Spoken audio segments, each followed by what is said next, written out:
Creo que todos tenemos la oportunidad de crecer en determinado tiempo de nuestras vidas.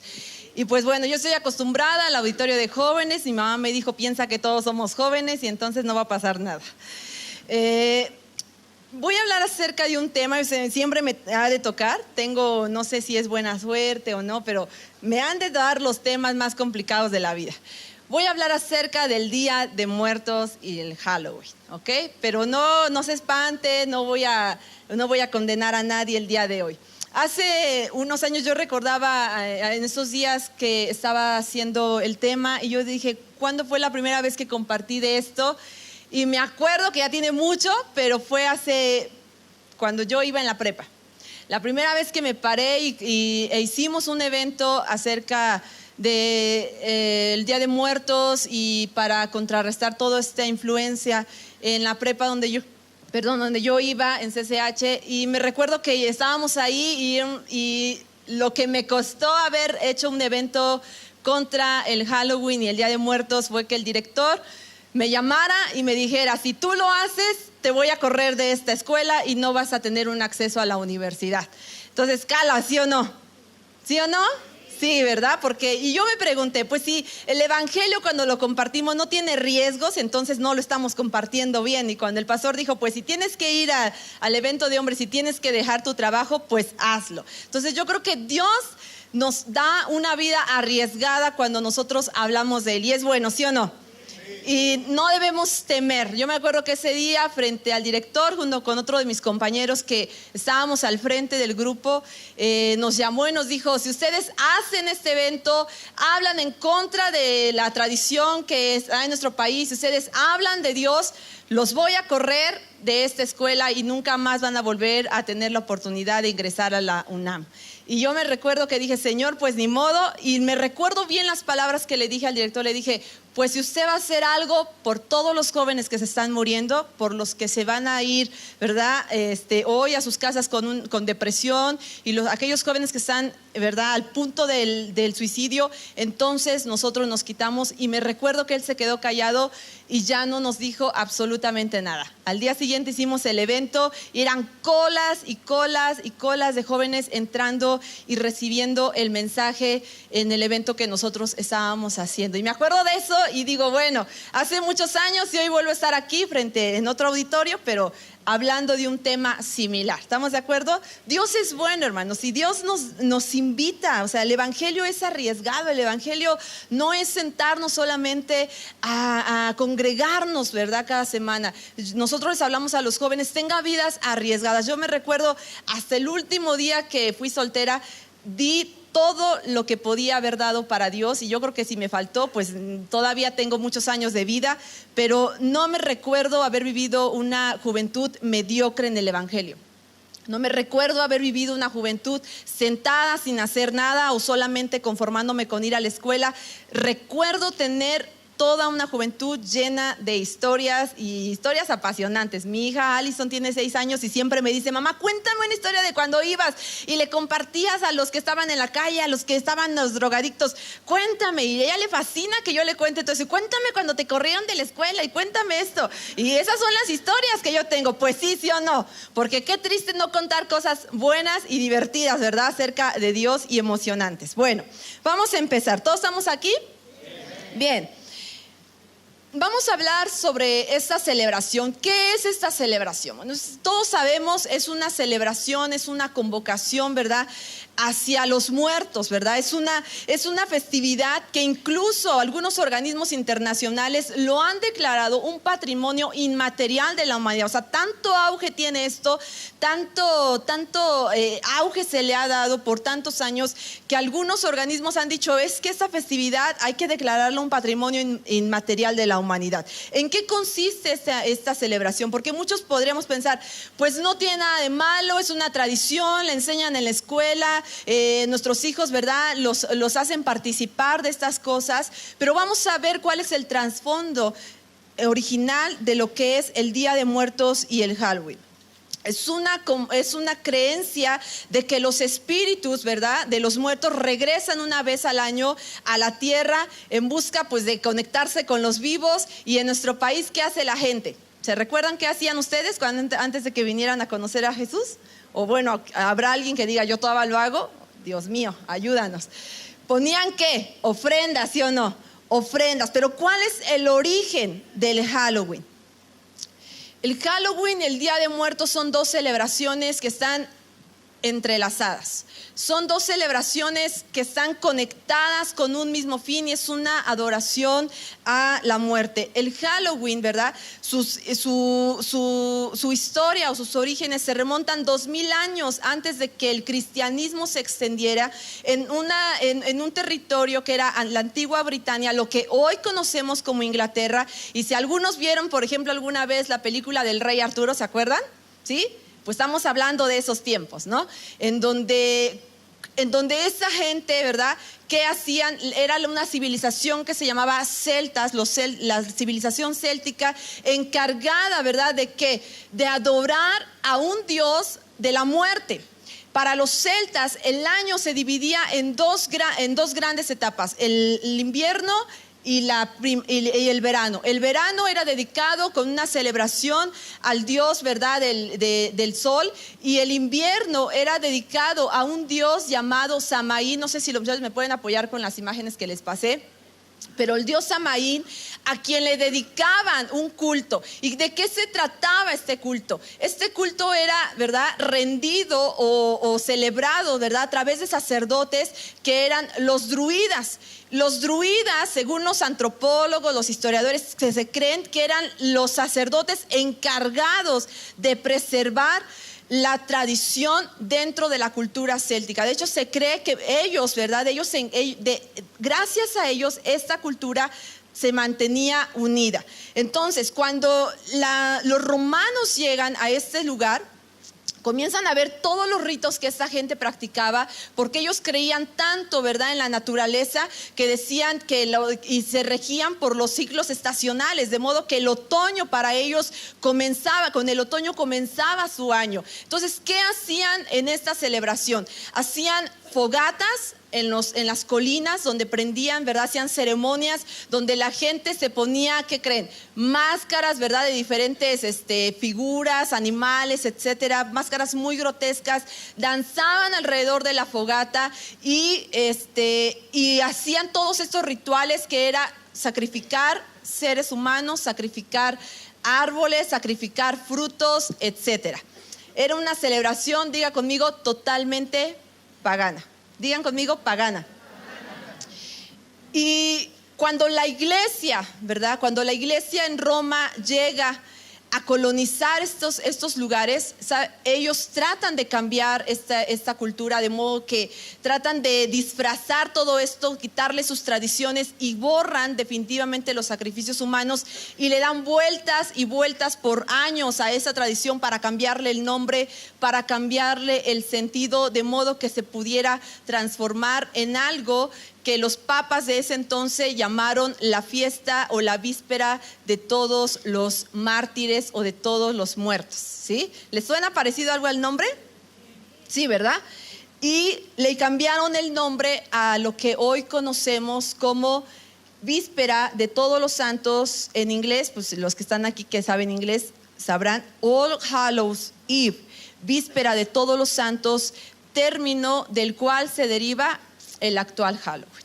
Yo quiero que pongas tu mano sobre el que está al lado de ti y le pidas que Dios nos hable, porque no vamos a hablar solamente de esta tradición, ¿verdad?, para decir, ay, pues nos vinieron, ¿verdad?, ahorita nos vamos a tomar un estudio como en la escuela y vamos a hablar. No, vamos simplemente, la Biblia dice, no participes de estas cosas, no participes de lo que se hace en la oscuridad, sino más bien que de las obras de las tinieblas, sino repréndelas, denúncialas, expónlas. Entonces vamos a orar. Ora para que la palabra en el corazón del que tienes ahí al lado penetre en esta mañana. Señor, gracias porque tu presencia, Señor, que es, Señor, lo más hermoso y lo más maravilloso que tenemos, Señor, está en este lugar, Señor. Te pedimos que sea tu palabra, Señor, y no, Señor, nuestra voz, la que haga un efecto, Señor, en nuestros corazones. Rompe, Señor, todo velo de incredulidad. Todo velo, Señor, que pueda, Señor, traer oscuridad, Señor, y pecado, Señor, ante estas cosas que vamos a hablar, y que sea tu presencia, Señor, trayendo luz. En el nombre de Jesús, amén. Bueno, entonces, la Iglesia Católica se encargó por muchos años de darle vuelta a esa tradición.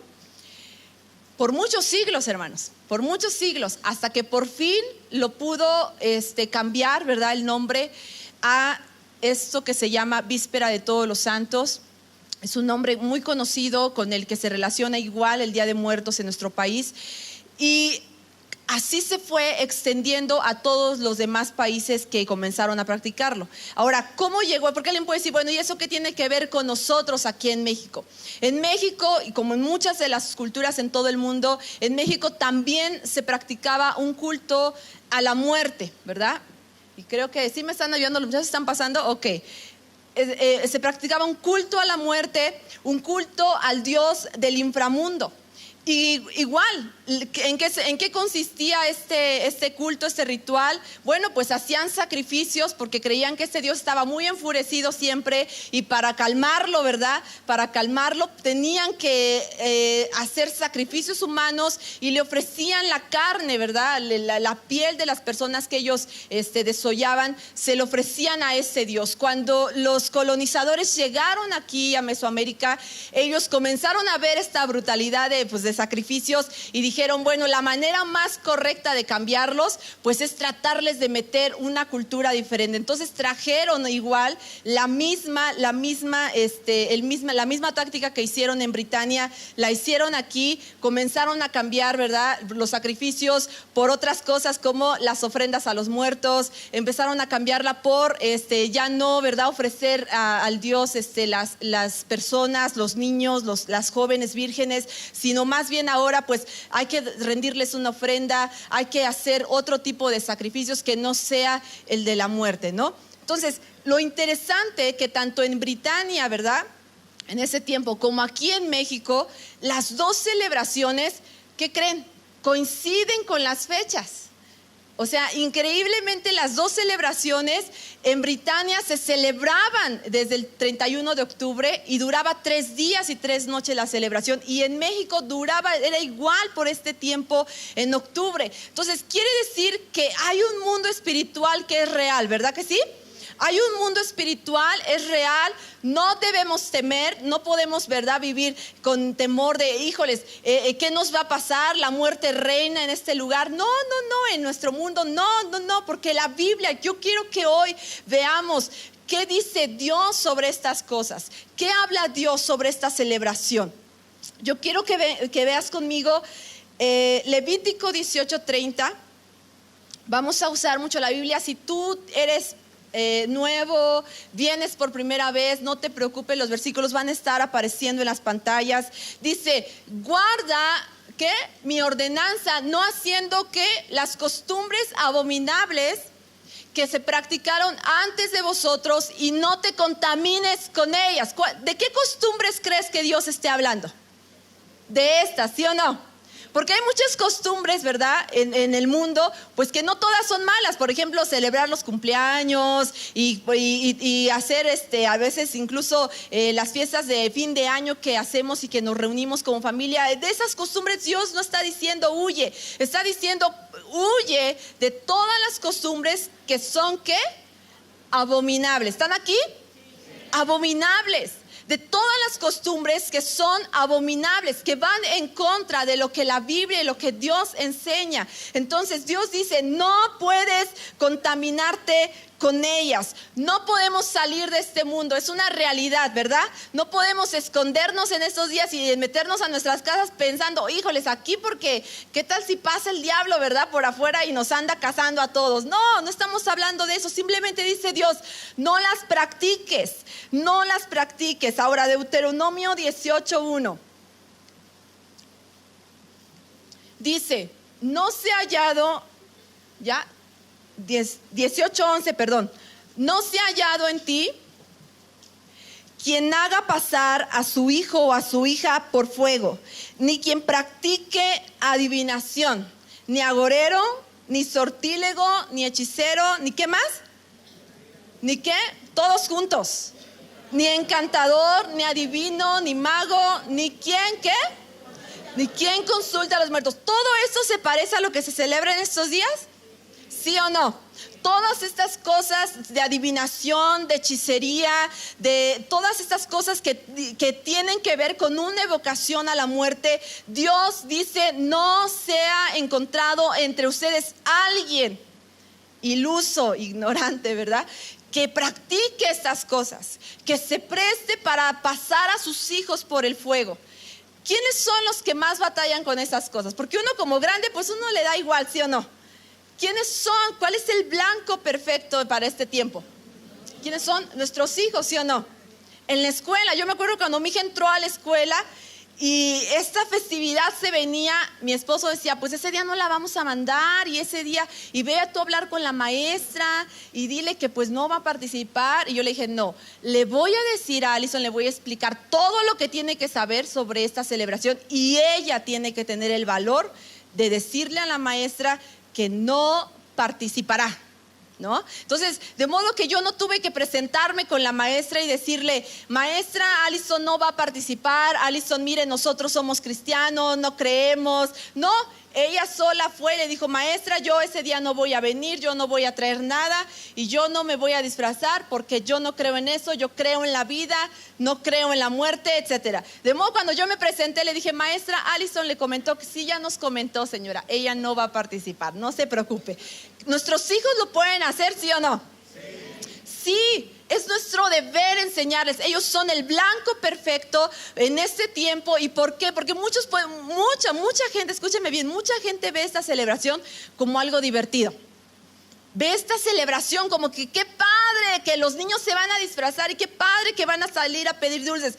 Pero cuando tú entiendes el trasfondo de muerte, de vocación a un Dios que finalmente no tiene poder, ¿verdad?, sobre nosotros, pero que en el mundo espiritual, ¿verdad?, la gente que invoca a esos espíritus, sí hay un efecto. Tú dices: ¿cómo voy a dejar que mis hijos participen? ¿Cómo puedo permitir que mis hijos siquiera lleven, ¿verdad?, 1 kilo de mandarina para ofrecerlo? No es una celebración cultural, es una tradición de muchos años atrás que se ha transformado, sí, pero finalmente el propósito y el carácter de invocar a la muerte sigue siendo el mismo. ¿Estamos de acuerdo? Entonces, Dios dice: no te puedes contaminar. Ahora, no nos vamos a esconder. Dile al que está al lado de ti: no te tienes que esconder. Fíjate lo que dice Dios. Hay una verdad que nosotros tenemos que saber sobre la muerte. Hay una malinformación en estos días sobre la muerte. No que los espíritus van a venir, que el abuelito ponle que pues su tequila, y que ponle quién sabe qué, que porque va a regresar, y tantas historias, y mire, la gente se las cree, porque créanme que es verdad. Los psicólogos lo dicen incluso. Una mentira muchas veces repetida, ¿qué hace? Llega el momento en que la gente lo cree, ¿sí o no? Y eso es lo que pasa cuando la gente piensa: es que sí va a regresar, es que te diste cuenta que ya bajó el agua, ya no la dejamos así, ya bajó.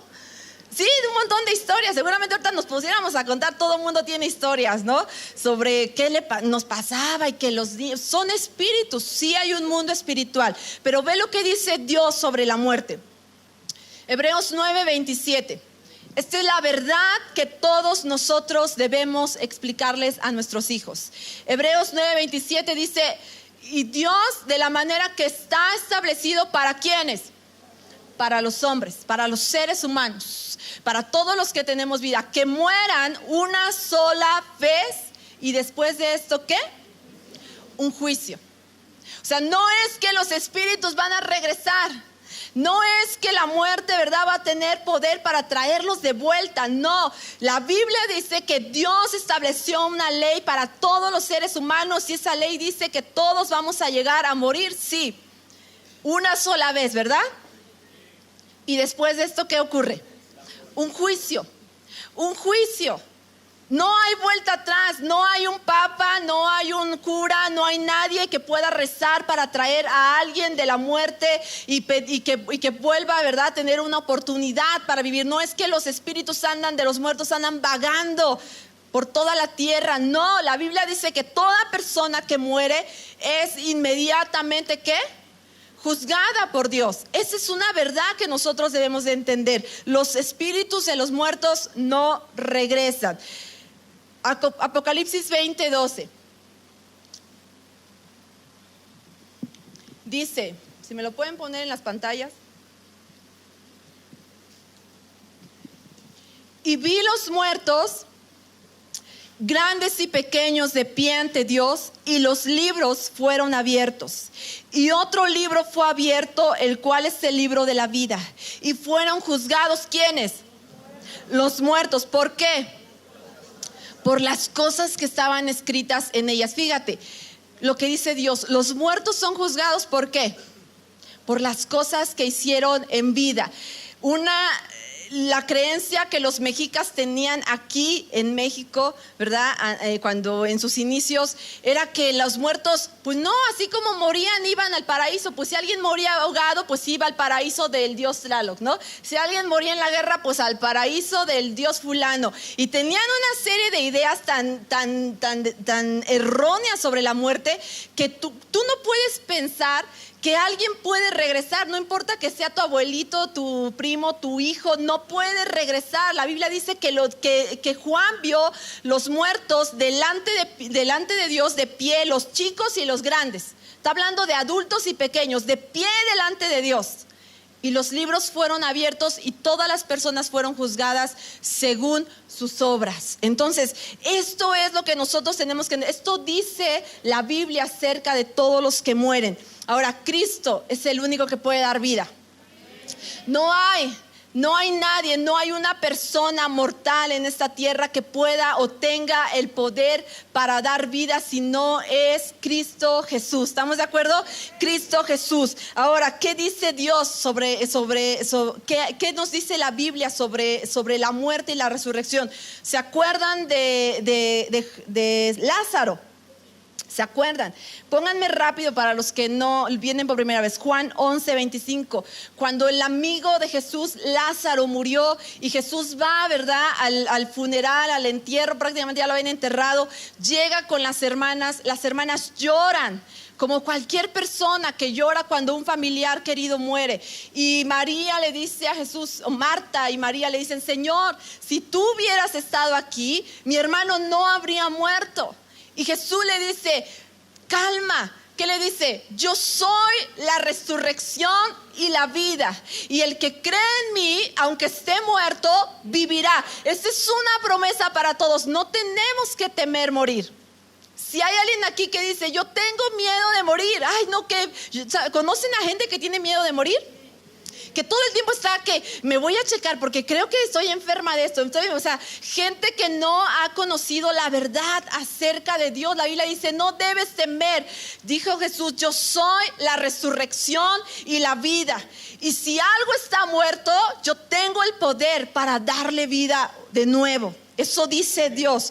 Filipenses 2:9. Porque yo siento que estoy dando muchos versículos, pero es que es necesario decir todo esto. ¿Qué dice Dios? Por lo cual Dios también le exaltó hasta lo sumo y le dio un nombre que es sobre todo nombre, para que en el nombre de ¿quién? Se doble toda rodilla de los que están en los cielos, en la tierra, ¿y dónde? Y debajo de la tierra. ¿Quién es Señor de todo? Cristo es Señor de todo, de los vivos, de los que ya se murieron. Hayan ido donde hayan ido, Él es el único que tiene poder sobre todo en esta tierra. Nosotros no debemos temer. Di conmigo: no voy a temer. Mucha gente en este tiempo, en estas fechas, tiene muchas supersticiones, tiene muchos, ¿verdad? El diablo anda suelto ese día, o conozco mucha gente incluso que ya conociendo a Dios, ese día ni salgan, ¿no? No salgamos, ¿verdad? Porque no, el diablo anda ahí queriendo cazar y robarnos y matarnos y quién sabe qué tanta cosa andan haciendo. Y hermanos, no podemos vivir con temor en esta tierra. Nosotros somos hijos de Dios, hijos del que da vida, somos hijos de luz. Y cuando Dios instituyó, ¿se acuerdan? La Pascua. ¿Se acuerdan? ¿Sí se acuerdan o no? En el Éxodo. Éxodo 12:13 dice: la sangre les será, ¿qué? Por señal en las casas donde ustedes estén, y veré la sangre y pasaré y no habrá entre vosotros, ¿qué? ¿Cuál es nuestra protección? La sangre de Cristo. Si tú has sido comprado, lavado, perdonado por la sangre de Cristo, no tienes que temer. Dios ha puesto una protección a nuestro alrededor. Claro que tenemos que estar expectantes y siempre a la defensiva, ¿sí o no? Porque eso es el modelo que Dios nos ha enseñado. Dice que si uno supiera cuándo entraría el ladrón en nuestra casa, no dormiría, velaría todo el tiempo. Pero dice Dios: no teman, la sangre de Cristo es una señal para nosotros. Es una protección, no podemos temer. No puedes decirle a tu hijo: no, mira que eso, mira lo que está pasando, porque a veces causamos intimidación en nuestros hijos, ¿sí o no? De modo que los hijos: ay, no, eso es de Halloween, o sea, no. Tiene que haber una versión de nosotros, decir: eso no lo vamos a practicar, eso no lo vamos a tocar, pero no podemos temer. Entonces alguien puede decir: bueno, pues si no tenemos que temer porque ya Cristo está con nosotros, ¿verdad? ¿Por qué entonces no podemos comernos un pancito, no? En el Tox, y pues cuando vamos al restaurante, qué cosa tan deliciosa, y pues yo quiero mi chocolate caliente, y muchos sí, porque de verdad que hay, yo no digo nombres, pero de verdad que hay. Pero ¿por qué dice la Biblia: no participes? ¿Por qué? A ver, haz la pregunta al que está a lo de ti. Yo no sé qué les pasa, como que nunca me habían visto y entonces, ¿no? Dile, haz la pregunta al que está a lo de ti: ¿por qué no debes participar? ¿Te está cayendo el 20? Dile. Primera de Corintios 10:21. Primera de Corintios 10:21. Dice la Biblia: no puedes beber ¿de dónde? Díganlo fuerte: no puedes beber de la copa del Señor y de la copa de los demonios. No puedes participar de la mesa del Señor y de la mesa ¿de quién? De los demonios. No podemos participar. Ya más claro no se puede. No podemos participar. No puedes agarrar y decir: pues es que mira cómo se va a desperdiciar este kilo de mandarina que está aquí, que yo llego a casa de mi abuelita, pues ahí está la fruta, no tiene ningún poder, ya Cristo murió por nosotros. La Biblia dice: no puedes participar, ¿sí o no? Primera de Corintios 10:28. Si alguien les dice: esto fue sacrificado a los ídolos, ¿qué dice Dios? No lo comáis. ¿Por causa de quién? ¿Por motivos de qué? Del que lo declaró y de conciencia. O sea, ya sabemos. Alguien puede decir: el pan que me venden en el restaurante no estaba en la mesa de la ofrenda. Pero todo lo que se hace, ¿verdad? Los dulces, todas las formas que se dan y todo lo que se hace en este tiempo con motivo de esta celebración, está dedicado ¿a qué? A la celebración. A lo mejor no tiene, ¿verdad?, el hueso del muerto allá adentro. A lo mejor tú dices: pues no, es el pan y es pura azúcar y es pura masa. Pero la Biblia dice: si algo sabes que ya fue consagrado, no lo comas. Por causa de conciencia, porque ya tienes la revelación de quién es Dios. Ya muchos que están aquí no se pueden salvar, ni modos. Ya lo oyeron, ya sí se les cuenta como pecado, si lo hacen. Entonces, cuando participo, ¿qué pasa? Aunque yo ya tenga la sangre de Cristo sobre mi vida, hay una puerta que se abre. Cuando yo participo ya sabiendo que esto está ocurriendo, que esto pasa en el mundo espiritual, que sí hay una evocación a la muerte, ¿verdad? A los muertos. ¿Qué pasa? Yo abro puertas. Di conmigo: puertas. Puertas para que espíritus, ¿verdad?, entren en mi casa, para que espíritus entren en mis hijos. No es nada más casualidad, ¿verdad? Estuve investigando y uno de los meses con mayor índice de suicidio comienza en noviembre. ¿Ustedes creen que sea casualidad? Yo creo que no. Sí es verdad, hay un espíritu de muerte que opera, ¿verdad?, en los aires, que opera en la gente que no conoce a Dios. Y noviembre comienza con el mayor índice de suicidios. En jóvenes, en adolescentes, ha habido casos donde jóvenes masivamente se suicidan en estos días. masivamente, y tú dices, ¿qué pasa? Sí hay una guerra espiritual, pero nosotros no podemos temer, pero tampoco podemos participar de estas cosas. Fíjate nada más, tantas cosas que se hacen con motivo de estas fechas, las películas de terror, ¿sí o no? Yo no sé quiénes son fanáticos aquí de las películas de terror, pero ya hasta por conciencia deberíamos de eliminarlas de nuestros intereses. Pero yo estoy investigando películas que evocaron a la muerte, tuvieron tragedias increíbles. 1973, cuando se estrenó la película del Exorcista. No sé si ustedes se recuerdan, a lo mejor los más grandes sí, cuando llegó a salir. Pero fíjate lo que pasó. Dicen que esta película, durante el rodaje, tan solo 11 personas murieron que tenían que ver con la producción. Entre actores, familiares de los actores, entre gente de la producción. O sea, gente murió y aún así no desistieron, sacaron la película. Una película pues que evoca literalmente la obra del diablo, ¿verdad? En una niña endemoniada. Y cuando se estrena la película por primera vez en el Teatro de Londres, al siguiente día el director de la película va bien emocionado al hotel de la chava que hizo el papel de la niña endemoniada, y va para decirle que los medios habían dicho, wow, qué película tan extraordinaria. Tan extraordinaria era supuestamente la película que incluso en las salas de cine donde se estrenó, la gente se endemoniaba, la gente se convulsionaba. Y cuando el director llegó a ver a la joven, estaba muerta. Estaba muerta en su cuarto de hotel. No pudo, ¿por qué? Porque son puertas que se abren. Y cuando tú entiendes esto, tú dices, ¿cómo voy a participar? Otra película, 1994, una película llamada El Cuervo. Esta película habla sobre la resurrección de un hombre que es resucitado o es extraído de la muerte a través de un cuervo que tiene supuestamente el poder para resucitar y anda por ahí matando a toda la gente. Este cuate, casi al último de la película, se muere en una escena. Se muere en una escena. No se tenía que morir, lo tenían que balear de a mentiritas, pero lo matan de verdad.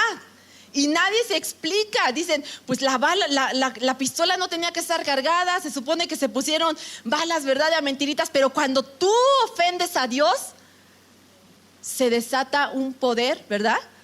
Y Dios da autorización que la muerte pueda hacer estragos. Entonces hay gente que ha querido burlarse de Dios, hay gente que ha querido burlarse del mundo espiritual, y esto es lo que sucede. Otra película, 1968.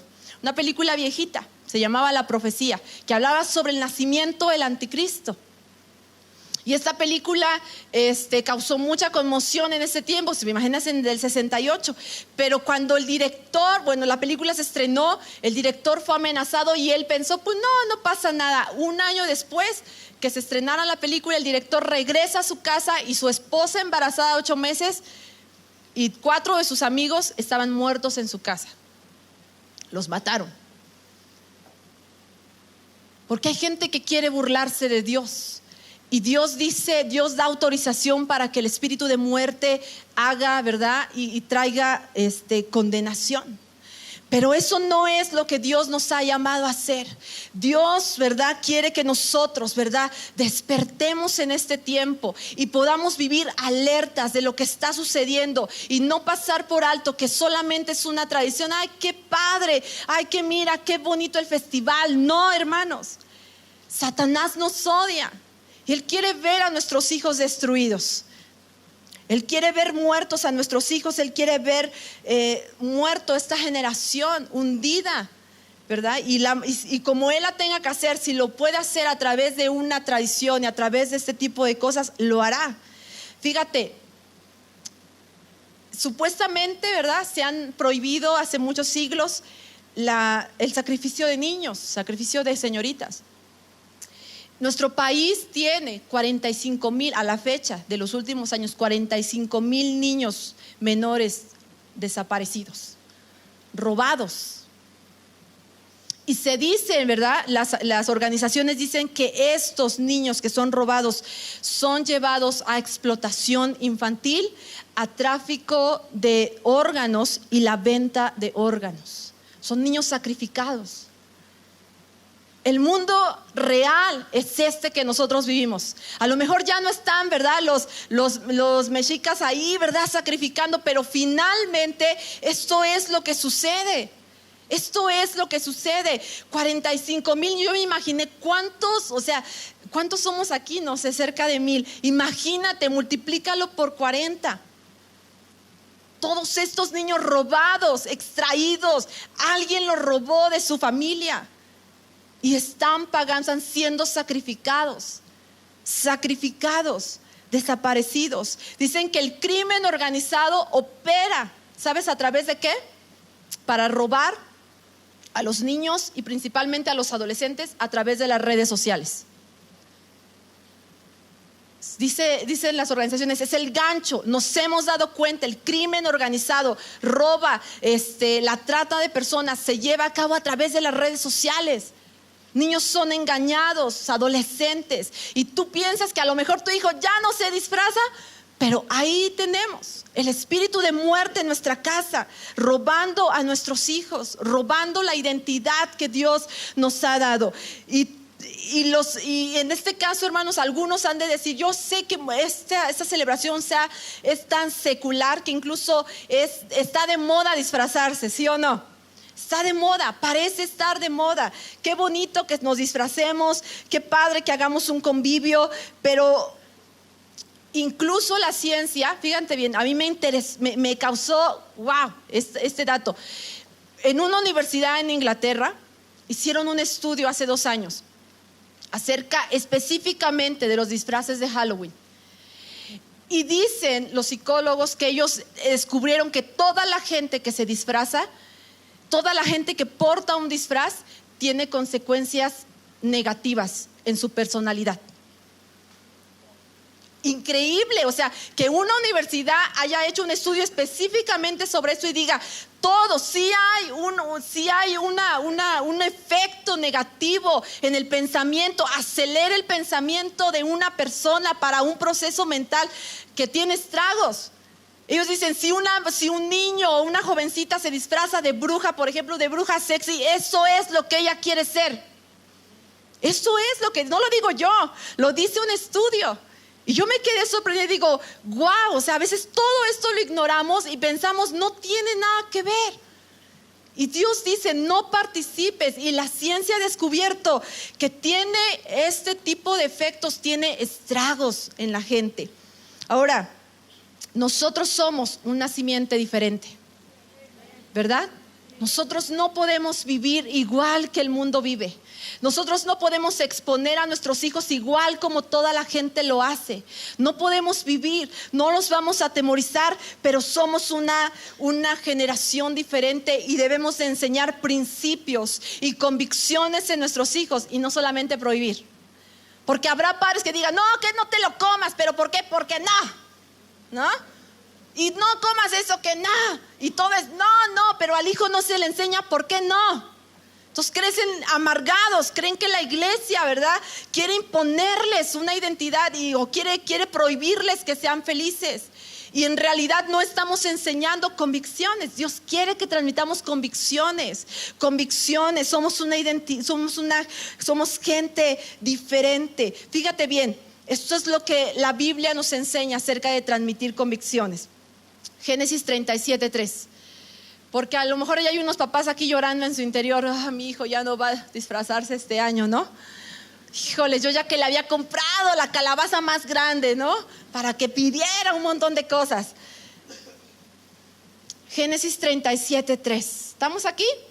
Siento que no los estoy regañando, así hablo. Dice Jacob, amaba Israel a José más que a todos sus hijos porque lo había tenido en su vejez. Y le hizo ¿qué? Una túnica de diversos colores. ¿Y qué representa esa vestimenta? O sea, ¿qué es lo que? Porque todos conocemos la historia de José, pero este padre dice que amaba ¿a quién? a su hijo porque lo había tenido en la vejez y lo amaba tanto que le mandó a hacer algo diferente, ¿sí o no?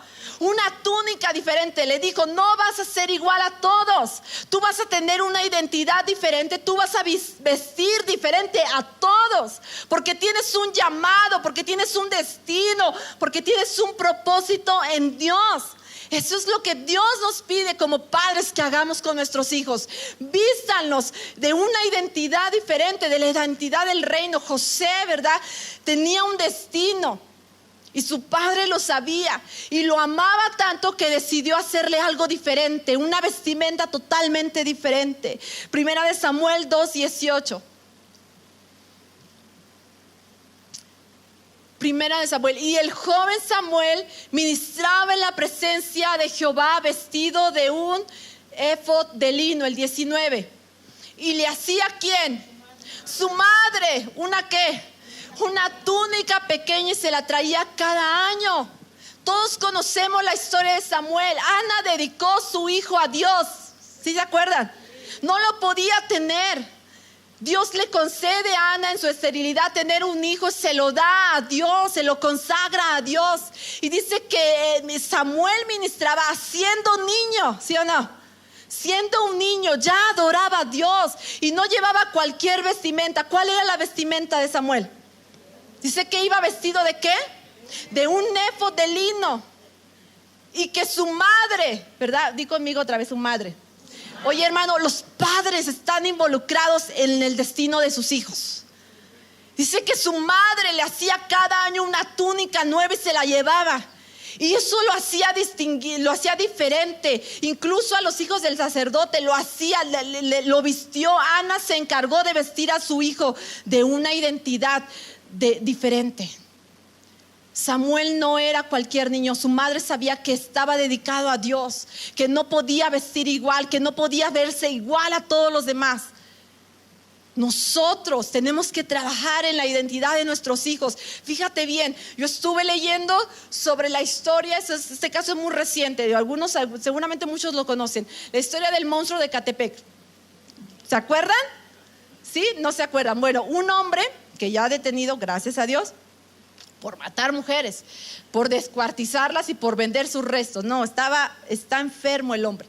Pero yo me metí a investigar por qué él comenzó a hacer eso. Y dice que él de niño, su madre lo vestía de niña, porque su madre era borracha, y lo vestía de niña para ridiculizarlo. Y dice que él creció con tanta aberración hacia las mujeres que ahora pues se dedicaba a matar mujeres, descuartizarlas. ¿Dónde se originó eso?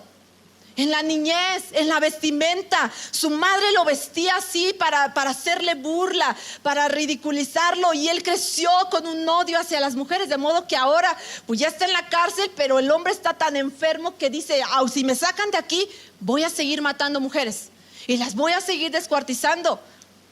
Y esto me impactó porque es la realidad que nosotros vivimos. ¿Cómo viste? ¿Cuál es la vestimenta que portan nuestros hijos todos los días? Y no estoy hablando de la natural. Estoy hablando de la vestimenta de una identidad que portan nuestros hijos cuando van al colegio, cuando van a la escuela, cuando están con sus primos, cómo se comportan. A mí me encanta Alison, porque es Alison, híjole, no tiene vergüenza para decir las cosas. Vivimos cerca de nosotros, vive uno de sus primos, él es como 3 años mayor que ella, y siempre que llega le dice: oye, Fer, ¿tú ya tienes a Jesús en tu corazón? Y el niño se queda: sí. No, pero ¿ya lo aceptaste? Sí, ya voy a hacer mi primera comunión. No, pero tú ya recibiste. Es que tú, si adoras ídolos, te vas a ir al infierno. Y yo le digo: Alison, ven, no le digas así, hija, explícale. Mamá se va a ir. ¿Quieres que se vaya? Digo: no quiero que se vaya, pero explícale. ¿No? Siempre que llegaba del kinder me decía: mamá, yo ya le dije a mis amigos, me paré y les dije: la muerte es real, todos nos vamos a morir un día, pero ustedes deciden a dónde se quieren ir. Igual, Alison, me va a llamar la maestra y tú háblales de Jesús, háblales de la vida. Mamá, les tengo que hablar de la muerte también, porque si no se arrepienten se van a ir al infierno. Y así es, mi hija, no tiene vergüenza para decirle hasta a los grandes. Siempre llega a la persona que conozca o de su familia que no es cristiana, le dice: tía, ¿tú ya vas a la iglesia? Tía, ¿tú ya conoces a Dios? ¿Qué identidad tienen tus hijos? ¿Qué hablan? ¿Qué hablan? ¿Cómo se comportan? ¿Cómo estamos instruyendo a nuestros hijos? El padre vistió al hijo pródigo, ¿sí o no? Lucas 15:22. Dice, quítenle el vestido, los vestidos sucios, saquen el mejor vestido, vístanle, pónganle un anillo en su mano y pónganle calzado en sus pies. El Padre quiere cambiar nuestras familias.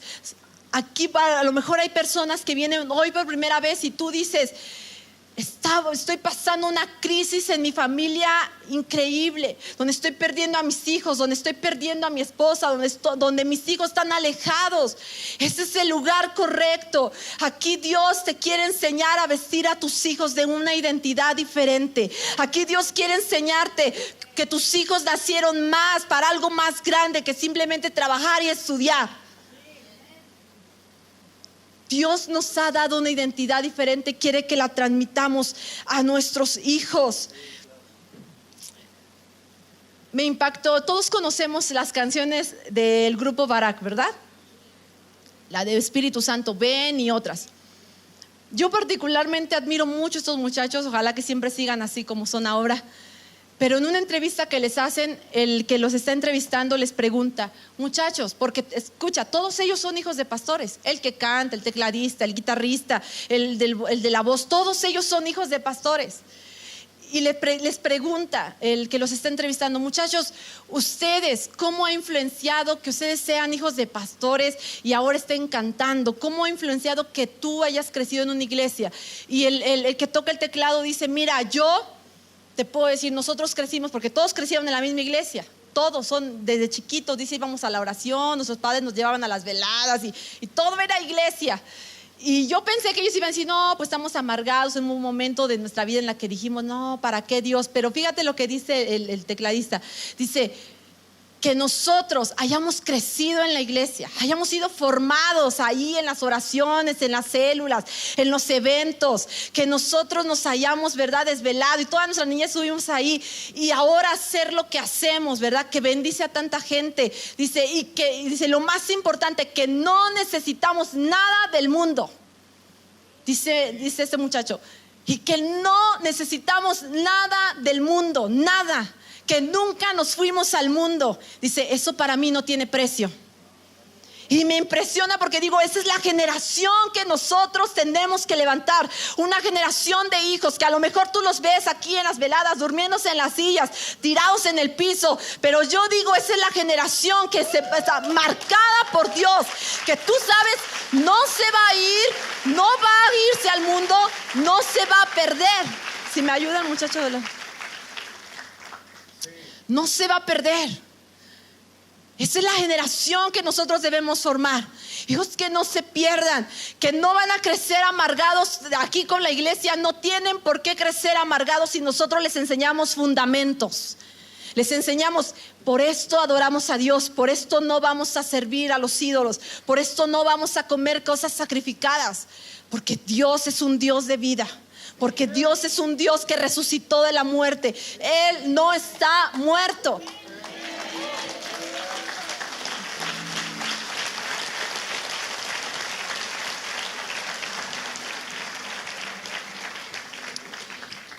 Quizá a lo mejor hay padres aquí que dicen, mis hijos ya no se visten de Halloween, ya nosotros ya morimos a eso. Pero ¿para quién están consagrados tus hijos realmente? ¿Para el internet? ¿Para la televisión? ¿Para las redes sociales? ¿Dónde, verdad, ha entrado la muerte en tu casa? ¿Dónde ha entrado? Familias que vienen hoy por primera vez. Si tú tienes un hijo que tú dices, creo que no lo voy a poder sacar de aquí, Cristo da vida a lo muerto. Cristo resucita. Él es la resurrección y la vida. Yo quiero que te pongas de pie. Y si hay padres aquí que dicen, yo he permitido que mis hijos se pierdan, que mis hijos crezcan amargados con Dios, porque no les he enseñado fundamentos, tú puedes pasar y venir aquí y decir, Señor, te entrego, como Ana le entregó a Dios a Samuel. Te lo dejo, Señor. Entréguenselo, si no al pastor Eric. Él sabe hacer cosas bien con los muchachos. Los casa, los pone después ya de pastores. Algo bueno, ¿sí o no? Si tú tienes un hijo que tú dices, ya no sé qué hacer, conságralo a Dios. Conságralo a Dios. Tienes un hijo rebelde, a lo mejor está cerca de ti. En amor dile, vamos a consagrarte a Dios, hijo, pasemos. Si tú tienes un hijo que tú dices, tengo este conflicto en mi casa, mi hijo no cambia. Tal vez no lo has consagrado a Dios, tal vez lo has consagrado a otras cosas. Yo creo que estudiar es bueno, pero si tu hijo solamente se dedica a estudiar y no ama a Dios, está consagrado a otra cosa. No importa que tu hijo sea un ingeniero, no importa que tu hijo sea un licenciado, un abogado y un día tenga un gran negocio y tenga una gran casa. No le dejes la herencia a tus hijos de dinero solamente. Porque muchos padres dicen, yo estoy trabajando para dejarle a mi hijo una casa, un carro, dinero en el banco para que cuando yo me muera ellos no pasen hambre. Te voy a decir una cosa, tus hijos van a necesitar más que dinero cuando tú mueras. Tus hijos van a necesitar más que un título en la pared cuando tú ya no estés. Ellos necesitan a Dios. Tenemos que trabajar en una generación que cuando nosotros nos muramos, sepamos que nuestros hijos, pase lo que pase, no se van a perder. No van a dejar a Dios, no se van a doblegar ante el mundo, no van a participar de las modas de este mundo. Es una generación marcada por Dios. Consagra a tus hijos a Dios el día de hoy. Si tú tienes un hijo rebelde, tráelo y di, Señor, yo te lo consagro y lo voy a vestir todos los días con una túnica diferente, una túnica especial, una túnica de una identidad del reino.